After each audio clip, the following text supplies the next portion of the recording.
Chase, thanks so much for hosting us today. Welcome to Tech Points the Circuit. We're excited to sit down with you and learn more about the work you and ShipSigma and your team are doing here at Indy. But for our viewers and folks that tune into this podcast, what is ShipSigma? What do you do? Who do you serve? Great question. So we are a technology platform, but also a service platform in many ways. So we help high volume shippers reduce their cost. And we do that in a myriad of ways. The largest way that we're helping companies save money, it's by sourcing new agreements for them, procuring new agreements. So we're able to look at high volume shippers' raw carrier invoice data to understand the true cost to serve of the carriers. So with that information, it's very valuable because we're able to use that to go and source more advantageous agreements for the customer. So they're able to reduce their costs without changing carriers, without changing service levels, nothing operationally.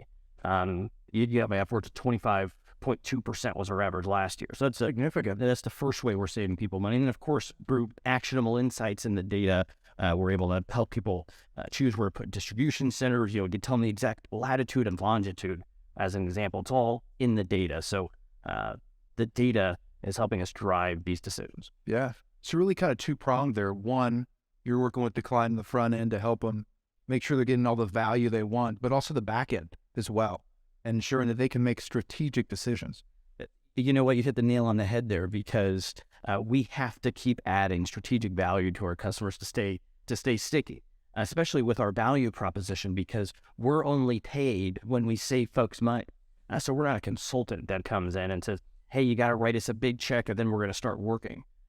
Where I think that, we've really hit a button and been successful is our strong value proposition where we're only paid a percentage of savings.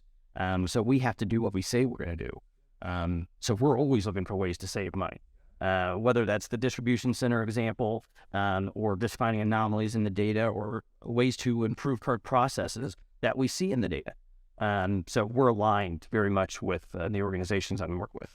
How does small parcel work like inside a large enterprise in a large company? What does that look like? And I guess what I'm trying to get at is like, what pain was identified there? It was just, what does that look like? So there's a lot of education that we had to give our clients because a lot of times they're not aware of the pain. Yeah. And that's because if you think about Parcel, there's a duopoly. There's UPS and there's FedEx. Yep. So you only know as much as UPS and FedEx are telling you, because there's a lot of things that are hidden. All of these agreements that So you're an individual shipper. Let's say your agreement is different than your neighbor in that same industrial park, or your competitor in another state. You don't know what your neighbor pays, and you don't know what your competitor pays. And this is one of the major advantages that the carriers have. Of course, how valuable data and information is. And, I think when you have this duopoly like they have, they're able to, to kind of stay hidden. And that's where they like to live. Yeah. So, in many ways, we're democratizing and giving visibility into parcel shipping. So you're really educating those clients and potential clients. You're probably making them pretty happy. Well, I think in some ways we're making them happy. I mean, there's not many clients we have that didn't say, Chase, look, we already have the best rates that, there's not everybody able to do for us. Yeah. Great. Let's take a look at that data. Click this button, we'll ingest the raw invoice data. And tomorrow we'll tell you how much we can reduce your costs. Yep. And, look, I'm hoping that we're able to tell you, you have a great agreement in place, there's nothing we can do. Yep. But 9 times out of 10, there is an opportunity. And we're having to go to that same person and say, look, we can reduce your cost by $2.1 million. Yeah. So a second ago, I said, sometimes we're making them happy. So of course they love that we're going to save them money. But at the same time, when we tell them we're going to save them $2 million, for example, yeah. I've seen people do the math, people, stakeholders and organizations do the math and go, okay, so whatever paid $2 million last year, $2 million the year before. And it quickly adds up. So in some ways, they're getting upset, but it's usually upset with the carrier, not with that. Yep. It's some shock value right there. I guess when the example you provided, when a potential customer sees that, that's something they want to change right away, and you're able to do that.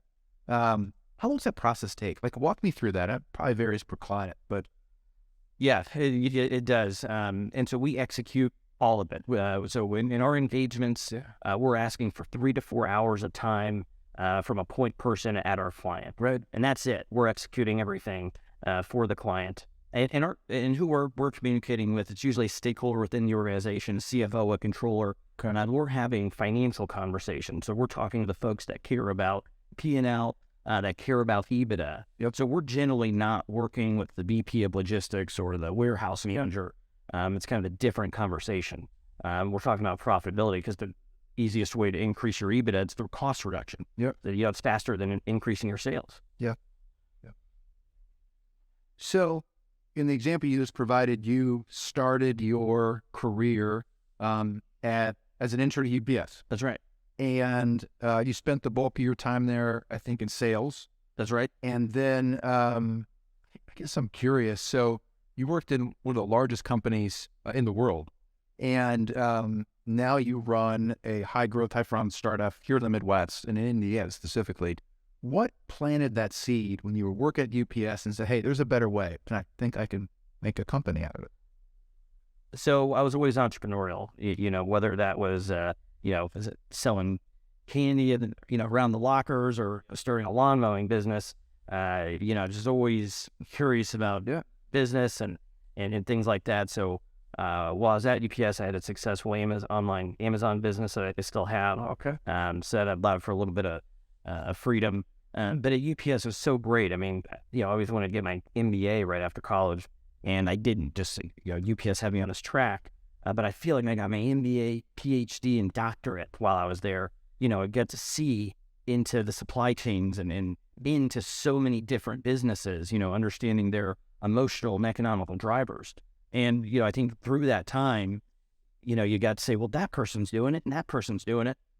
I can do it, and we have a team that can do it together. We'll go do it. Yeah. And the doing it was, man, we're making UPS a lot of money here. Yeah. And why not go back to these same, small, medium-sized business or enterprise level businesses and reduce their costs and just, do something equitable where we're just paid a percentage of actual savings. Yeah. It just seemed like it made sense. And it seemed, and that's kind of the best part of what we do. When I think about our mission, it's, unlocking value in businesses and people's lives. Yeah. So when we lower somebody's cost by $2 million, I gave that example. We're seeing that money trickle to bonuses or to hiring new folks or to retaining talent or to building a new warehouse. So we see what those dollars getting redeployed within organizations. So it's been pretty amazing. Yeah. Entrepreneurial, problem solving. Sounds like that's been the focus, and you saw others do it in different ways, and you say, hey, there's a there. We need to give this a shot. What you mentioned specifically SMB and enterprise. Is there a sweet spot for you all, or is it across the board? There is a sweet spot. We have found we work really, really well with people that are spending, with companies that are spending between $1 and $25 million. And I think that's because, again, we're working right with those stakeholders. They're able to make decisions and be nimble. Right. And we work with, we work with billion-dollar. Yeah. We work with the largest, pork producer in the country. Work with several publicly traded companies. That the sales cycle is a little bit longer, and that's okay. But when it comes to some of those actionable insights and hey, if you change this, this is the impact. We're finding we're able to really kind of insert ourselves into those businesses, and kind of provide real-time feedback and really be boots on the ground for them. So that $1 to $25 million spend level with UPS or FedEx has been an amazing spot for us. Success. So what I mentioned before and what you articulated, entrepreneurial, problem solving, trying to find value. How do we encourage more folks with experiences like yours? And specifically what I'm getting at here is you worked at a large company, one of the largest in the world. You saw these inefficiencies and you discovered these opportunities and you said, hey, you know what? We're going to try to solve some of these. How do we inspire our folks to do that? Man, I talk to the externs at TechPoint and all these smart kids and these smart gals and guys, you mentioned I went and worked for a large company. Yeah. And there was a lot of great things with that. With UPS, there was an SOP on when and how to go to the restroom. For example, they had everything down to a suffering Everything written down. right? And that's great. Learned so much from UPS, an unbelievable organization. Derived a lot. I wouldn't be where I am without that. But I'd love to see these folks in college, maybe say, I'm going to go to that startup. I'm going to go to that scale up. Yep. Just because I think you can make an immediate impact, and I think that same person, their trajectory of their career, it just up and to the right. Yeah. So I'd love to see more folks just go right to that startup scale and make impacts. Be entrepreneurial, be that, you got to be driven, you got to be entrepreneurial, you got to be ready just to dive in without somebody saying, hey, do this is exactly how you do it. Right. So you have to be there's some creativity, you have to be a self-starter. Yeah. And there's a lot of opportunity for those folks. You've been around for 5 years, the organization has, give or take. And in the past few years, you've seen huge momentum. And I have a look at the list to read them here. So IBJ Fast 25, A5000, multiple category Mira nominee over the last couple years. Both you and your co-founder are on the Forbes Business Council. Let me know if I'm missing any, but what do you attribute all this success and growth to, and inertia? Yeah. So, it's the people that we're surrounding ourselves. My co-founder, Damon, our president, Joe Georgia, I have to list everybody, but, we have a great talented team, and, we're passionate about what we do. And we're passionate about high volume parcel shippers. Yeah. How great is that?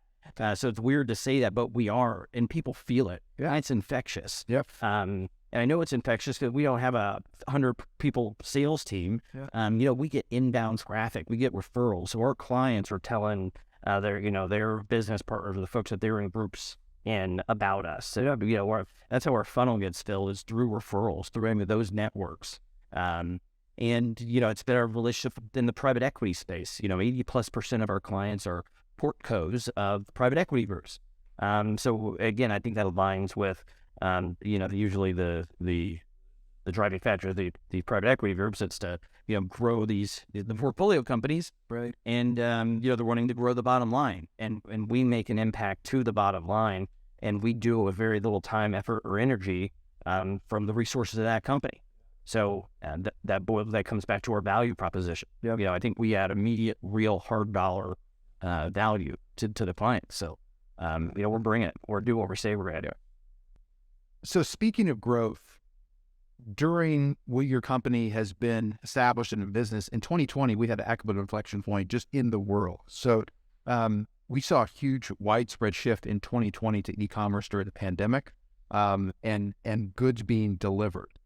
From your perspective, how did that impact ShipSigma? Because you started before 2020 and now continue to expand and grow. How has that changed the shipping industry? So ShipSigma and the shipping. Yeah, so we started building a product June 1st, 2018. I remember really well because, maxed out the credit cards, emptied the 401k to start putting all this money in this tech product that we're building. And, at that time, there wasn't a pandemic, but people still wanted to save money. Yeah. And then there was a pandemic, you saw people at home and the need for increased shipping to people's houses, right? And so we work with businesses, many of whom are e-commerce shippers shipping to people's houses. Yeah. So we saw a major uptick. You saw companies that wasn't part of their strategy now having to make that part of their strategy, needing help to do that, and building those channels. It was new to them. Yeah. So we were helping some of those companies. We did have a lot of clients that started selling to PPE or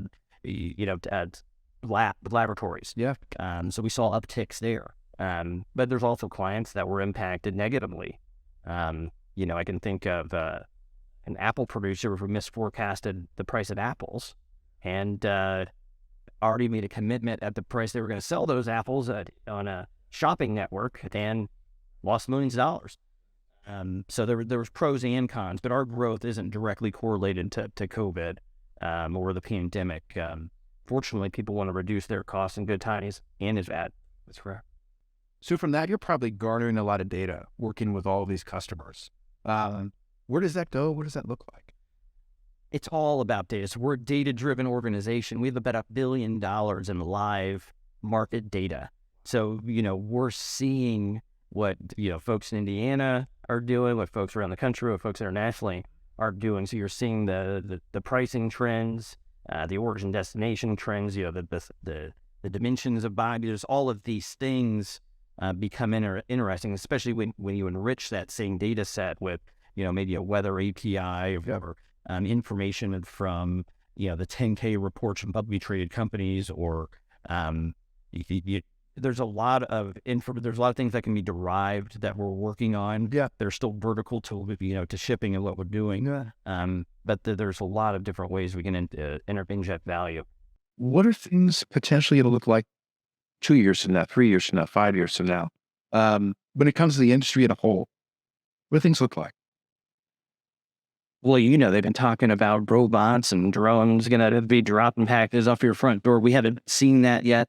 We've heard about Amazon being a player in the market for several years. We haven't seen that yet.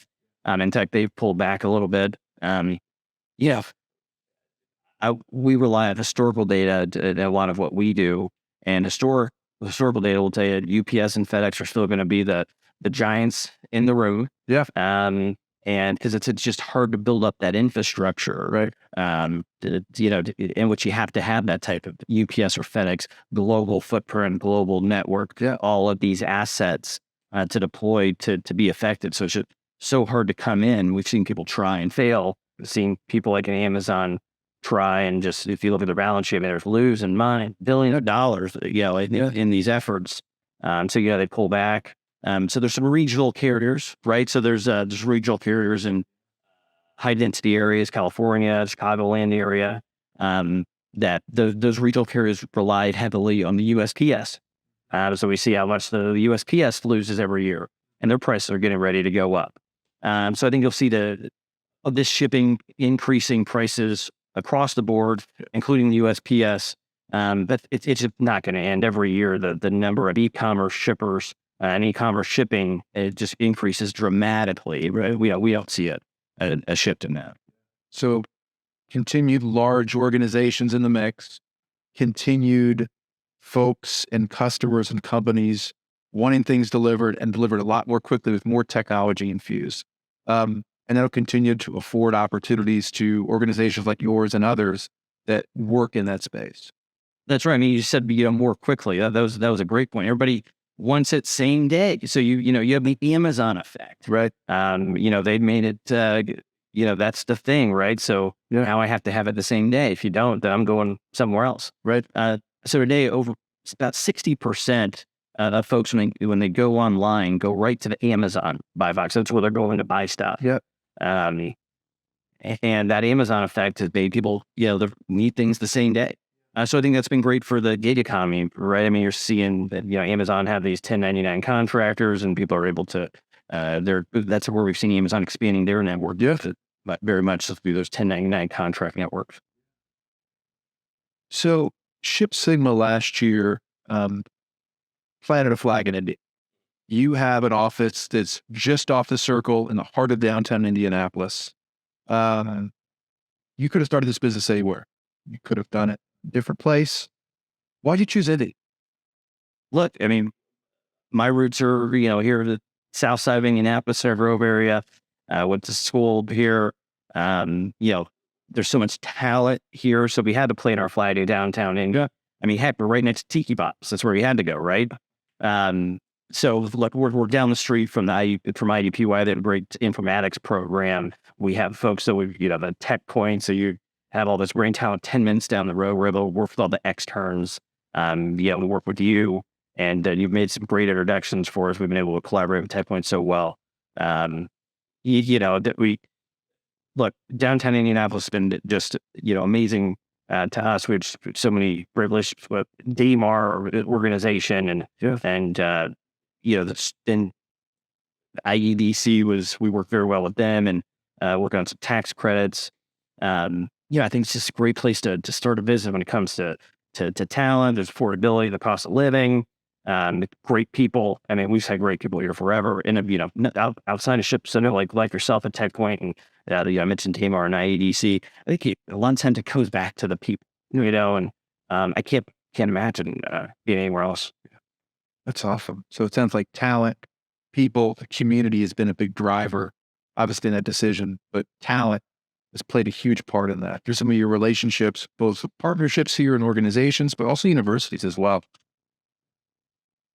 For other entrepreneurs that are considering starting their businesses in Indiana, what resources would you potentially drive them towards or direct them towards? You've been on this journey, it seems like your entire life with your entrepreneurial background and problem-solving mentality, but been in the seat, is running this company for 5 years. So where that entrepreneur is watching out there that's in a large organization and thinking about saying, hey, there's a gap here, and if there's an opportunity, what are some of those things along the journey you would tell them to take a look at? Yeah.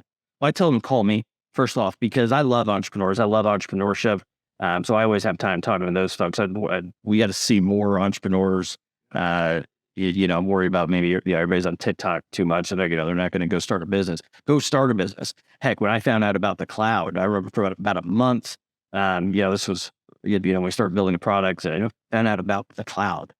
I started understanding what was going on. I remember for about a month, I went around and talked to people and said, I was trying to tell them about the cloud. And I said, if there's something you want to do, you can do it.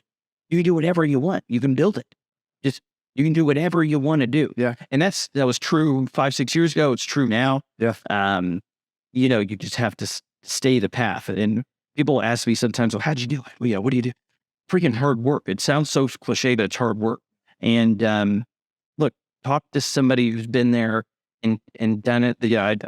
I can't tell you how many amazing entrepreneurs that I've spent time with, where we go on walks and chat, and we talk about some of the challenges that I have, or have had. There were ideas that I was thinking about doing.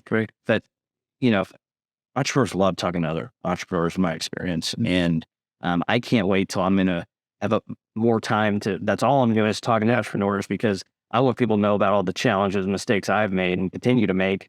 And to avoid those things, maybe be more efficient and get to the promised land a little bit faster. But I think you just have to get out there and just do it. If you're thinking about it, stop thinking about it and just go do it.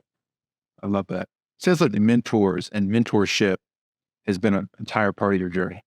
Oh, I'd say absolutely. I mean, you got to raise your hand. You got to ask the question. You just got to be, willing to take a chance. You'll find, I think that there's people out there, there's resources. Again, past entrepreneurs, current entrepreneurs, they're out there. Make the phone call, do the research. You can find those folks. Deal with TechPoint. Right, they'll get you some interns that can build the right code. They'll give you some good sales talent. But stop thinking about it and just go do it. You can call TechPoint. Then give it the IEDC. There's just a lot of local resources in our community. Connects us something great to work with. So just go do it. I love it, Chase. Chase, thanks so much for being on TechPoints The Circuit, and thank you for your continued support of the ecosystem of tech talent here locally, and just contributing to what makes up the fabric of entrepreneurship in Indiana. We appreciate it. Thank you.